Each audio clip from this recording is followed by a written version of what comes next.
Your mentor, Anthony Goldschmidt, mentions emotion cells. Tell us more about that. Yeah, and I believe that's true. And at one point in our chat today, I've talked about music. And, I think music just works on human beings' soul and their emotions. And that's why it's so incredibly important in a trailer to, find the right piece of music that works, that's appropriate, certainly. Sometimes it's unexpected. But Anthony really felt that if you couldn't move, your audience with the materials we were working on, it could be a poster. He worked with one of the most famous poster illustrators was his partner, John Alvin, who did the Blade Runner poster. He did the Young Frankenstein poster. He did Blazing Saddles. He did the E.T. poster. These were some iconic pieces of work. All of those, whether they were funny or whether they were moving, elicited emotion, even on a poster, which is, in my opinion, the hardest thing to do in movie marketing is to come up with a single image to represent your 2-hour movie that has all kinds of things going on and emotions and characters and plot and story and all of that stuff. How hard that is to create a single image. That's tough. But Anthony really felt that whether it was a trailer, a TV commercial, a poster, it had to elicit, if it's a comedy, laughter. If it's a horror movie, scares. A romance, you want to hear your heart bumping. And I always tried to do that in everything that I created. After while I was working for Anthony, after I left, the work that I tried to bring out to the public was that had some degree of that Anthony Goldschmidt emotion works, emotion cells. And another mentor I had who also preached that was again Joel Wayne at Warner Brothers. They both were in cahoots. They both worked together a lot, so they both kind of formed the same, strategy about how to get to and persuade audiences through emotion. What kind of key takeaways can you give a filmmaker, whether it's a student in your class or someone that's been through a couple film festivals with a feature, on helping sell their movie through their marketing? Yeah.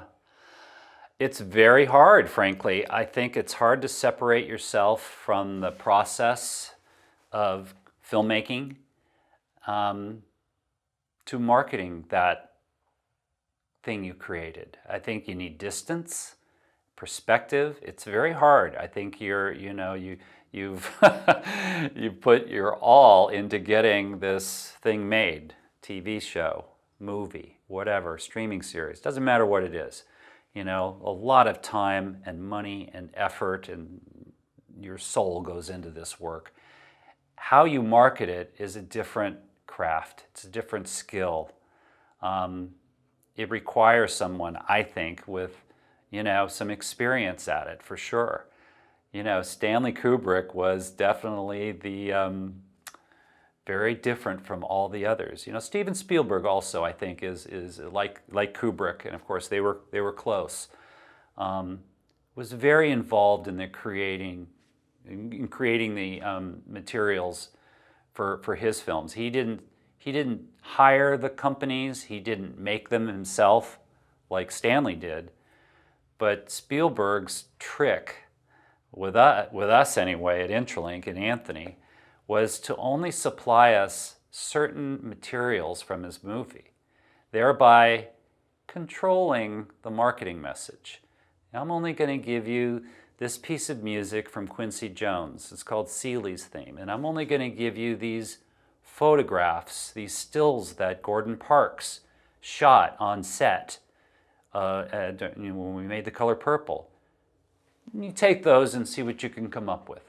And that's the very first trailer I ever cut was for The Color Purple. It was a teaser that had nothing more than slow moves on these black and white shots of Whoopi Goldberg and Oprah Winfrey and Danny Glover and the characters, and this beautiful song that Quincy Jones, who did the film score, had created.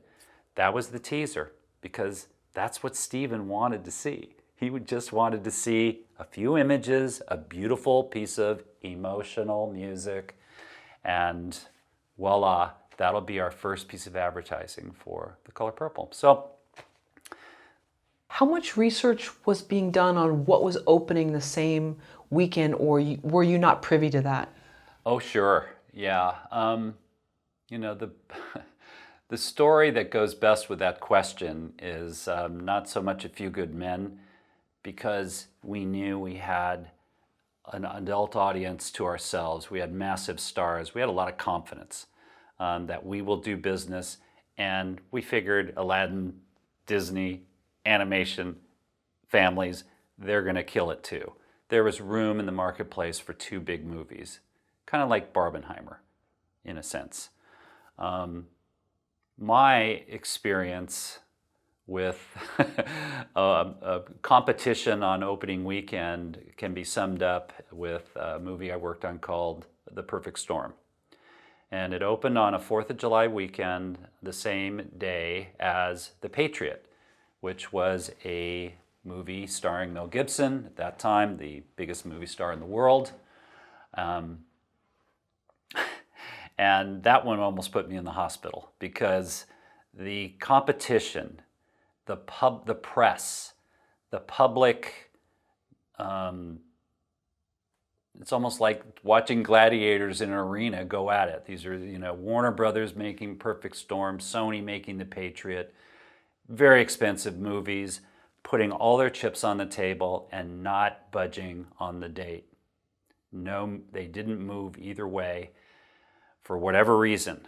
Am I privy to those reasons? A little bit. Are they my choice? No. It's the head of the studio that makes that call, that and the president of distribution. So ultimately both studios went to war that weekend. And long story short, it was brutal. We were not tracking well. Patriot was tracking well.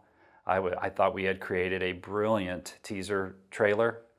I was in the movie theater watching it play with audiences. I knew it was working. And yet when the research came out and the tracking study came out, which predicts how films are going to compete with one another, we were losing pretty badly to The Patriot. I was, my back went out, my health suffered. I was working ridiculous hours every weekend. I was hiring 3 or 4 or 5 different agencies to cut 3 or 4 or 5 different commercials. We were trying to figure out a way to win this polling race with The Patriot. And the long story short is, I think we ended up doubling their box office. So the research wasn't right.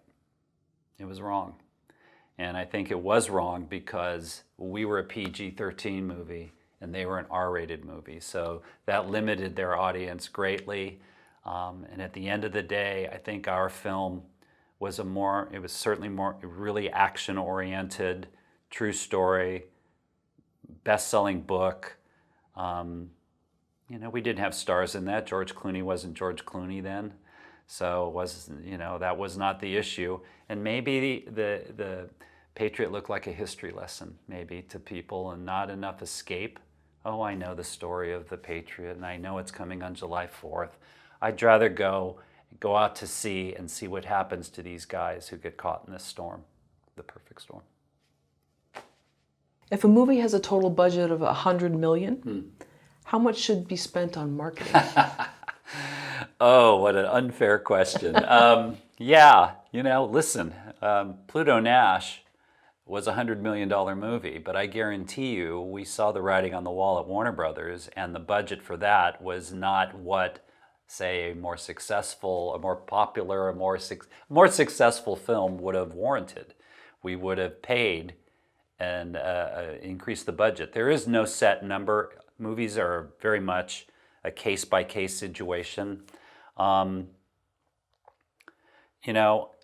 An interesting story, since I kind of already told it, but I'll tell it again because I think it's applicable here, is I heard a rumor when we were going through our Perfect Storm versus The Patriot. So these are two $100 million movies going on the same day. And a story I heard, I don't know if it's true, but we obviously were behind in the tracking box score. You know, every Monday, Thursday, and Friday, the tracking would come out, and oh gosh, we're not making any headway, and the Patriot was going up, and we were kind of going down. So we started spending more, obviously. We had to. We felt we had a movie that was good, that people would like. If they would go see it, word of mouth would get out. So we put a lot of money. I started spending money, of course, not only making more spots, but airing them on big shows. So our media budget went up on Perfect Storm because we needed to catch up or forever hold our peace, or else we would lose the game. The Patriot, I heard, it was at Sony, as they were looking like the obvious winner that weekend, and it was a long weekend, it was a 4th of July weekend, so it was really 6 days of movie going. So it was a really valuable piece of movie-going real estate. They took back money.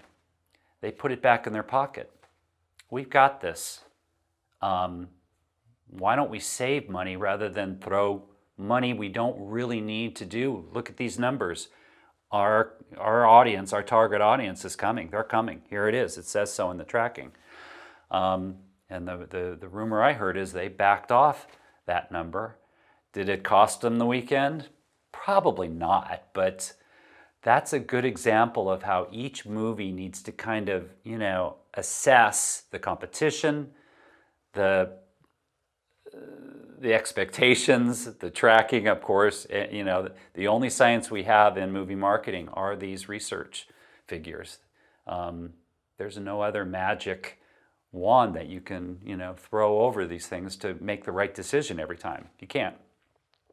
So that's one case where you kind of took it, you know, they kind of took a risk and did not spend after it. And yeah, maybe that cost them, maybe it didn't. I don't know. But yeah, every movie's different.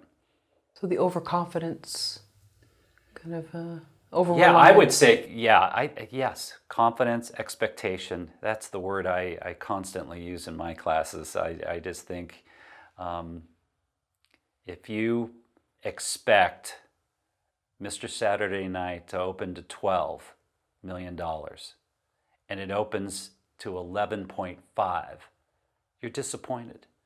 You're disappointed. You were expecting more. So you can imagine how I felt when it did 4. But yeah, expectations plays just a huge, huge part, and you need to manage them in film marketing. It's not just about the work. It's about the relationship you have with your filmmaker, management. It takes a lot of work, particularly with your filmmakers who are hoping for the best, obviously, who expect the best result. Their career depends on it. The actors, they depend on it. The boom operator, you know, these people may never work again if this movie's not successful. That's a lot of pressure. And I felt that.